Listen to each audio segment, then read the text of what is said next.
आम्ही इतिहास आहे ना फक्त साहेब औपचारिकता म्हणूनच इतिहासाकडे पाहिलं मार्कांसाठी.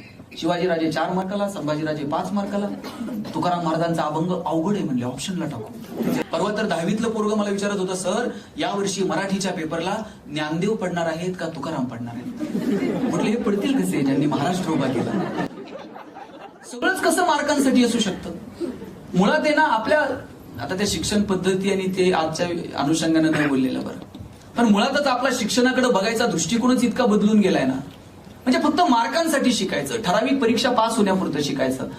या पेपरला एवढेच मार्क, मागच्या वर्षी कोणते क्वेश्चन रिपीट झाले परत हे होणार आहेत का, इतकं कॅल्क्युलेटेड शिकतो आपण सगळं. अरे जगणं सुंदर करण्यासाठी शिक्षण आहे. जीवनाच्या पेपरमध्ये रोज नवीन प्रश्न आहेत, कोणते प्रश्न परत रिपीट होणार आहेत.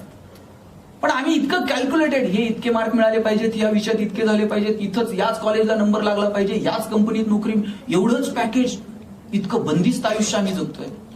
या सगळ्याच्या पलीकडे शिक्षणाचा आहे त्या गोष्टींचा आनंद घेता आला पाहिजे.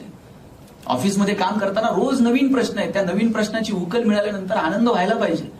रुटीननी 10 वाजता यायचं, 5 वाजता जायचं, कायम तोंडावरती मरगळ चालय, महिन्याला तारखेला क्रेडिटेड अमुक अमुक अमाऊंट पगार, हे कसलं फंटूस आयुष्य जगतो आपण.